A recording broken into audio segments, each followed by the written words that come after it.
Sahabat Alia, akhir-akhir ini mungkin kita sering banget ya melihat di medsos gitu berseliweran kasus-kasus tentang bullying, apapun itu bentuknya. Dan hari ini akan kita bahas bersama Dokter Alia selaku tuan rumah ya Ibu. Iya. Sehat Bu?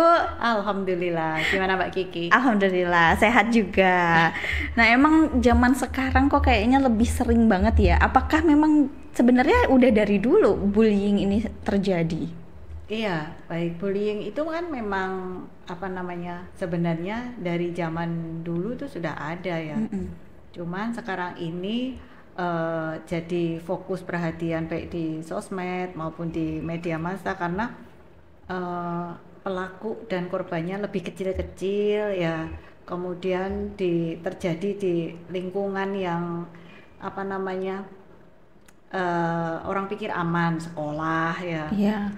di dalam rumah yang dilakukan oleh orang terdekat, orang tua, saudaraku, temennya, nah seperti itu. Dan kita semua nggak mengira anak kecil-kecil itu bisa melakukan pembulian yang bahkan sampai merenggut nyawa, mengakibatkan kecacatan yang berat seperti itu. Jadi sebenarnya memang dari dulu pun sudah ada untuk kasus Sudah ini. ada. Cuma karena sekarang udah medsos ya, zamannya digital Iya, gitu ya tambah Bu ya. kecil-kecil ya. Soalnya saya juga melihat kok anak SMP gitu, Ya. bahkan anak SD sudah melakukan bullying terhadap teman-temannya kayak gitu. Itu sebenarnya apa sih yang membuat mereka itu bisa sampai kayak gitu? Ya, secara definisi sendiri bullying itu menurut Kamus Bahasa Indonesia ya, itu adalah segala bentuk penindasan atau kekerasan yang dilakukan dengan sengaja oleh satu orang atau sekelompok orang terhadap yang itu tentunya yang melakukan yang lebih kuat, lebih berkuasa terhadap orang lain yang tujuannya menyakiti, dan hal ini dilakukan secara terus-menerus. Ini, nah, bullying ini sendiri kalau kita runut ya, kita sampai ke akar masalahnya, memang motifnya kebanyakan dua, yaitu iri hati yang berlebihan, yang kedua kesombongan atau arogansi pelaku yang tidak terima dia ada orang lain yang melebihinya. Oh, berarti hanya karena iri gitu ya Bu Iri ya. atau kesombongan itu karena dia tidak terima kalau orang lain yang menurut dia lebih rendah derajatnya atau statusnya kok bisa melebihin dia yang selama ini sudah semuanya dapat gitu. Berarti dia tuh kayak merasa si paling ya. Betul. Si paling keren gitu. Apalagi kalau misalkan di sekolah mungkin dia merasa berkuasa, mungkin punya kuasa di situ. Iya, atau paling berprestasi mungkin selama iya. ini ya. Kemudian ternyata satu tempo atau satu waktu ada temennya yang mungkin kuda hitam itu ya. Ya, maksudnya nggak terlalu diperhitungkan, tiba-tiba bisa ngalahin dia dalam prestasi atau apa. Nah itu juga berpotensi menyebabkan bullying. Jadi bullying pada prinsipnya bisa terjadi di mana saja, entah itu di keluarga, di sekolah, di pekerjaan ya, kantor, di pabrik, di toko, apa mana aja tuh bisa terjadi. Jadi sangat luas sebenarnya ya. Iya. Dan untuk rentan usia juga kayaknya sekarang Hampir semua ini segmen ya. semua ada gitu ya. Iya. Mulai dari sekolah dasar, SMP, SMA, bahkan sampai di pekerjaan pun juga ada Iya. yang seperti itu. Iya. Dan kita lihat ini sudah tidak sekedar kekerasan biasa, bahkan mengarah ke kriminal ya kan.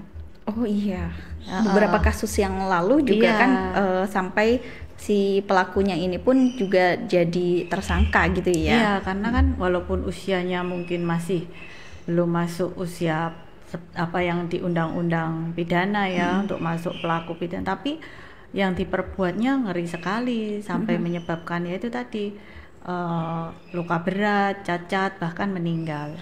Nah, yang lebih parahnya sampai meninggal itu Bu. Apalagi Iya. kalau sampai kasus bullyingnya ini benar-benar dengan fisik gitu. Iya, karena bentuk bullying sendiri Mbak Kiki ada verbal ya, ada fisik, dan ada yang cyber. Nah, cyber ini yang anak-anak ini merasa dirundung terus karena lebih dari 24 jam mereka Iya. terteror ya. Iya benar.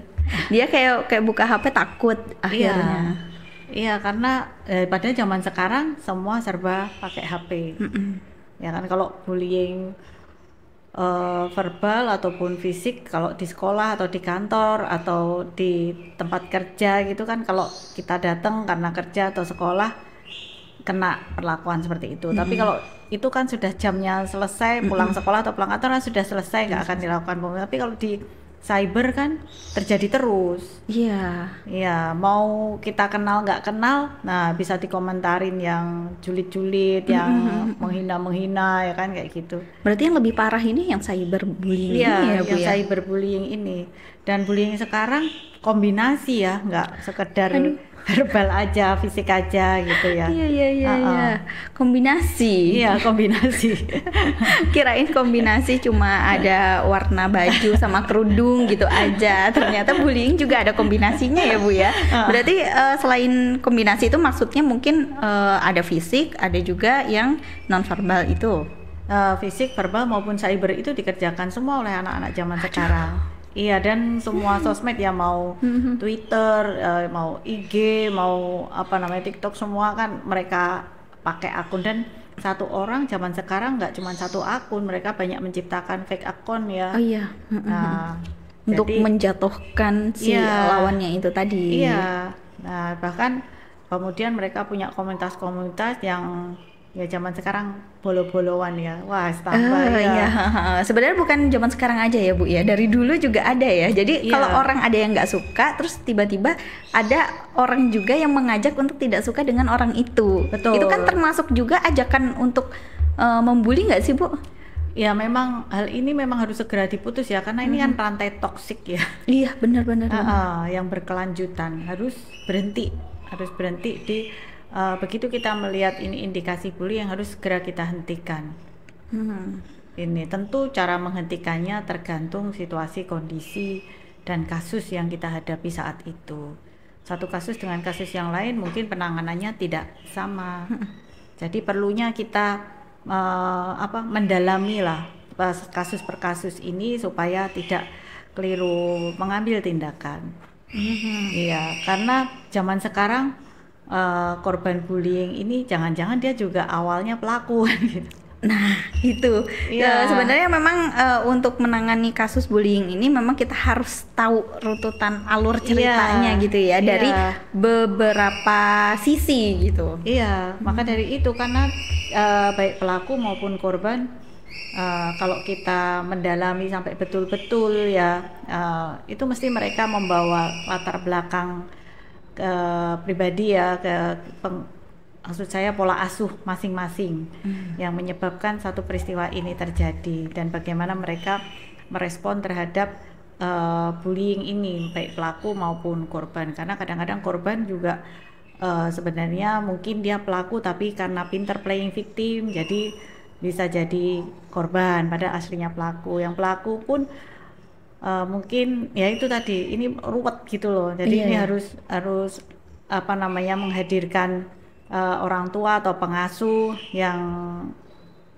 dari pihak pelaku maupun korban, dan kemudian kita telusuri apakah ada pendukung ya dari perilaku bullying ini, karena pendukung bullying ini termasuk aktor yang berperan dalam kejadian bullying ini.